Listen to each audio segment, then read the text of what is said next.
जय श्री राधे दोस्तों, केपी की वाणी चैनल में आपका स्वागत है। माता रानी का आशीर्वाद पाने हेतु कमेंट में जय माता दी अवश्य लिखे। वहीं अगर आप महाकाल के भक्त हैं तो कमेंट में हर हर महादेव अवश्य लिखे। यकीन जानिए माता रानी संग महादेव की कृपा आप पर और आपके पूरी परिवार पर अवश्य बरसेंगी और आप सब परिवार स्वस्थ एवं सुखी रहेंगे। साथ ही आपकी सभी मनोकामनाएं माता रानी कृपा से अवश्य ही। दोस्तों, अगर आप केपी की वाणी के चैनल पर पहली बार विजिट कर रहे हैं तो चैनल को सब्सक्राइब कर ले, साथ ही बेल आइकन को प्रेस। हमारा उद्देश्य आपको विवाह, सगाई और शादी से संबंधित सभी प्रकार की जानकारी देना है। ग्रह राशि परिवर्तन के आधार पर प्रथम दिवस से जानकारी दी जाती है और यह जानकारी चंद्र कुंडली पर आधारित होती है। आसान शब्दों में कहा जाए तो अगर चंद्र राशि आपकी इनमें से कोई एक राशि होती है तो यह जानकारी आपके लिए पूर्णतः सत्य होती है। अगर आप जन्मदिन से जानकारी प्राप्त कर रहे हैं तो इसमें मामूली बदलाव हो सकता है। ऐसा हो सकता है कि जो भी जानकारी दी गई है वो आपको तर्कसंगत ना लगे, क्योंकि अगर आपको चंद्र राशि ज्ञात नहीं है तो फिर ज्योतिष के आधार पर आपको कोई भी जानकारी सत्य नहीं प्राप्त हो पाएगी। अगर आप अपना राशिफल भी अपने नाम से देखते हैं तो यकीनन आप गलती कर रहे हैं। तो इसके लिए आप अपनी चंद्र राशि अवश्य ज्ञात कर लें और फिर राशिफल भी देखें और केपी की वाणी पर जो वीडियो आ रहे हैं उनसे आपको जो जानकारी प्राप्त होगी वह पूर्णतः आपके लिए सत्य। आइए वीडियो में आगे बढ़ते हैं। तो जैसा कि आपको पता है पिछले 5 वर्षों से केपी की वाणी विवाह संबंध की जानकारी देकर अपनी सेवा दे रही है। तो आज की कड़ी में इसी क्रम में मैं आपको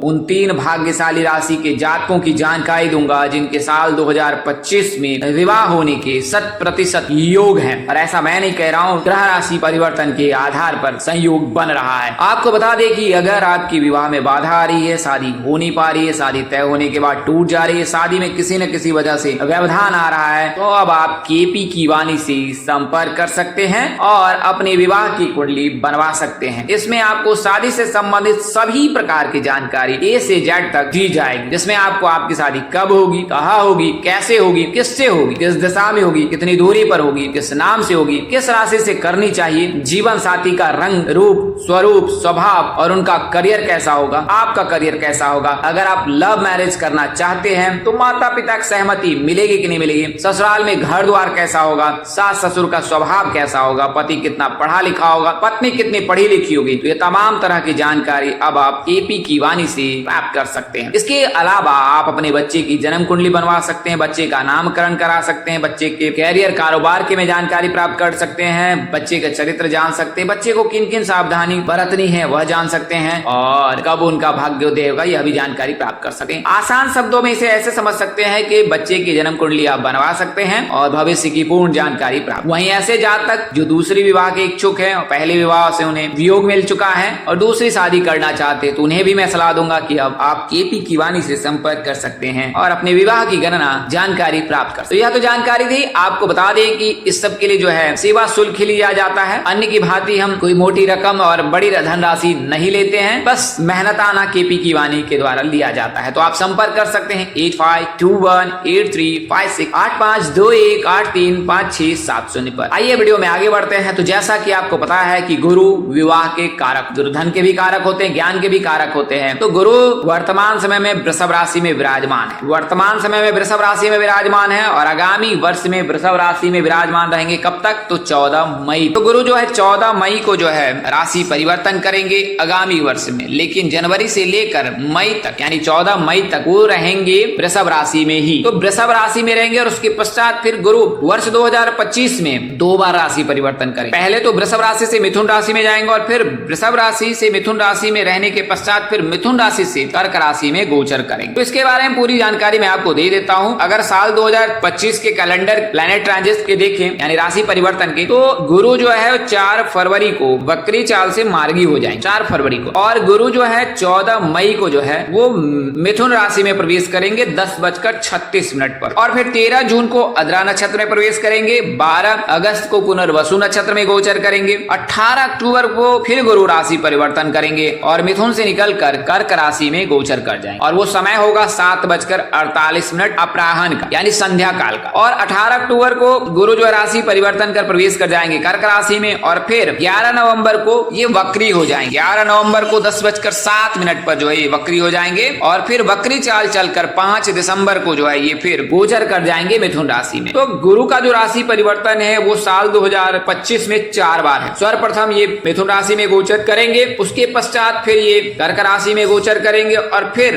वक्री चाल चलकर ये मिथुन राशि में ही गोचर कर जाएंगे 5 दिसंबर को संध्या काल 5:25 पर। तो गुरु का कुछ इस प्रकार से संयोग बन रहा है, लेकिन गुरु के राशि परिवर्तन से कई राशि के जातक लाभान्वित होंगे। तो चूंकि इस वीडियो में आपको केवल विवाह की जानकारी देता हूं और संक्षेप में आपको बता दूंगा किन्हें लाभ प्राप्त होगा। तो आपको बता दे कि गुरु जब लग्न भाव में गोचर करता है और उससे जब हम 7वीं राशि 7वें घर की गणना करते हैं, तो वर्तमान समय में अगर 7वें भाव की गणना करते हैं कि गुरु 7वें भाव किस राशि में, तो वर्तमान समय में वृश्चिक राशि में विराजमान है। तो वर्तमान समय में वृश्चिक राशि के जातक के लिए शुभ योग है ही। जैसा कि मैंने आपको बताया था कि अगर कोई जातक वृश्चिक राशि का है और उनके विवाह में बाधा आ रही है इस वर्ष भी, तो आपको तत्काल से किसी ज्योतिष, प्रकांड पंडित या केपी की वाणी से संपर्क कर अपनी कुंडली का विश्लेषण करा लेना चाहिए और यह जानकारी ज्ञात कर लेना चाहिए कि आपकी कुंडली में किसी प्रकार का कोई दोष तो नहीं है। अगर दोष है तो उसका निवारण करा ले, और अगर निवारण करा लेते हैं तो उसके पश्चात आपके विवाह के योग प्रबल बन जाए। तो गुरु का जो राशि परिवर्तन है वो कुछ इस प्रकार से रहेगा। तो गुरु के राशि परिवर्तन से वृश्चिक राशि के जातक के लिए न केवल दिसंबर तक, बिल्कुल जनवरी से लेकर मई महीने तक 100% योग। और जब गुरु मिथुन राशि में प्रवेश कर जाएंगे तो 14 मई से लेकर 18 मई के मध्य तक दूसरी जो राशि है वो धनु राशि, धनु राशि के जातक के लिए शुभ योग बनेगा। यानी कि अगर धनु राशि के जातक हैं तो इस वर्ष अगर किसी कारणवश व्यवधान आ रहा है तो आप निश्चिंत रहे, आगामी वर्ष में आपके विवाह के 100% योग बने। इसके बाद जो है वो फिर मकर राशि के जातक है, क्योंकि जब कर्क राशि में गोचर कर जाएंगे तो 18 अक्टूबर से 5 दिसंबर के मध्य मकर राशि के जातक के परिणय सूत्र में बनने के योग प्रबल है। वर्तमान समय में जैसा कि आपको ज्ञात है कि मकर राशि के जातक 7.5 से पीड़ित है और ये 29 मार्च 2025 तक रहने वाला है। 2025 29 मार्च के पश्चात मकर राशि के जातक 7.5 से मुक्त हो जाएंगे, वृश्चिक राशि के जातक शनि की ढैया से मुक्त हो जाएंगे। तो ये दोनों राशि जो है मुक्त हो जाएंगे शनि के दुष्प्रभाव से या शनि की कुदृष्टि से या शनि दोष से। वैसे शनिदेव जो है न्याय के देवता है, जब आप अच्छे कर्म करते हो तो शनिदेव आपको फल देते और उन्हीं यह वरदान जो है भगवान शिव ने दिया है कि आपको न्याय करना है। तो यह तो आप जानकारी जानते ही होंगे कि भगवान सूर्य के पुत्र हैं शनिदेव, और शनिदेव और सूर्यदेव के मध्य जो है द्वंद्व चलता रहता है और ग्रहों में सबसे श्रेष्ठ कहलाने के लिए सूर्यदेव ने ही शनिदेव को यह सलाह दी थी कि आप भगवान शिव के शरणागत रहे, भगवान शिव की पूजा आराधना करें, आपको अवश्य ही उनका लाभ प्राप्त होगा। और तत्पश्चात शनिदेव ने जो है भगवान शिव की कठिन तपस्या की और जब भगवान शिव ने उन्हें दर्शन दिए तो दर्शन ही ना दिए बल्कि 2 वरदान भी दिए। इनमें प्रथम तो न्याय के करने का अधिकार प्राप्त हुआ और उन्हें ग्रहों में भी श्रेष्ठ बनाया गया। ग्रहों राजा तो सूर्यदेव हैं, लेकिन न्याय करने का अधिकार केवल और केवल शनिदेव के पास। तो शनिदेव जो है अगले साल ही राशि परिवर्तन करेंगे और मीन राशि में गोचर कर जाएंगे। तो इससे मकर राशि के जातक के लिए किस्मत के दरवाजे खुलने जैसा रहेगा, क्योंकि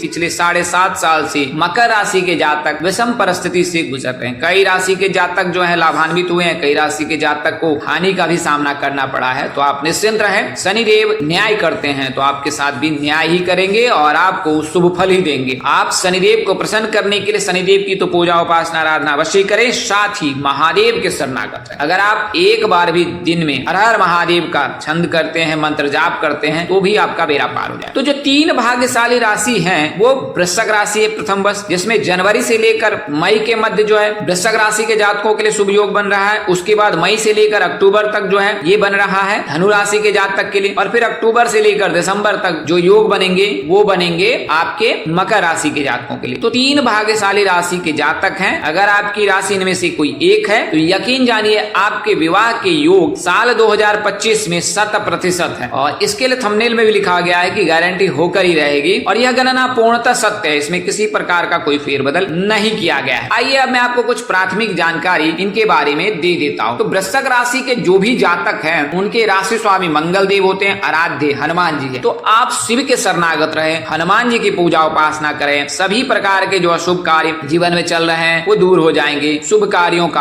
आगमन होगा, मंगल का आगमन होगा, शुभ कार्यों में सिद्धि प्राप्त हो, आपकी हर मनोकामना पूरी होगी, विवाह बंधन में भी आप अवश्य ही बनेंगे अगर आप वृश्चिक राशि। बात करें धनु राशि की, धनु राशि के जो भी जातक हैं उनके राशि स्वामी गुरु हैं, गुरु ही राशि परिवर्तन करेंगे और गुरु ही आपके विवाह के योग बनाएंगे और आपका जो राशि स्वामी है वो स्वयं गुरु है। तो गुरुदेव की कृपा आप पर अवश्य बरसेंगे। आप अपने माता पिता की सेवा करें, आदर करें, शिव के शरणागत रहे, भगवान विष्णु जी की पूजा उपासना आराधना अवश्य करें। और अगर आप लड़की हैं तो आपको सलाह में दूंगा कि गुरुवार का व्रत अवश्य रखें, और अगर आप गुरुवार का व्रत रखती हैं तो यकीनन आपका गुरु मजबूत होगा और और शीघ्र विवाह के योग। तो धनु राशि के जातक के लिए उत्तर और पूर्व दिशा में विवाह के योग बन रहे हैं। अगर कन्या राशि के जातक, मीन राशि के जातक, मेष राशि के जातक के साथ आप परिणय सूत्र में बनते हैं तो आपका वैवाहिक जीवन बड़ा ही सुख। तो धनु राशि के बाद जो है मकर राशि, मकर राशि के जो राशि स्वामी है शनिदेव हैं और आराध्य भगवान शिव हैं। तो भगवान शिव के शरणागत रहने की ही बात मैं कह रहा हूँ। तो आपको भी भगवान शिव के शरणागत रहना है। रोजाना स्नान ध्यान करने के पश्चात अगर पर्याप्त समय मिलता है तो पूजा पाठ अवश्य कर ले, अन्यथा आप शिव जी का मंत्र जाप भी कर सकते, शिव चालीसा का पाठ भी कर सकते हैं। इसमें अत्यधिक समय नहीं लगेगा।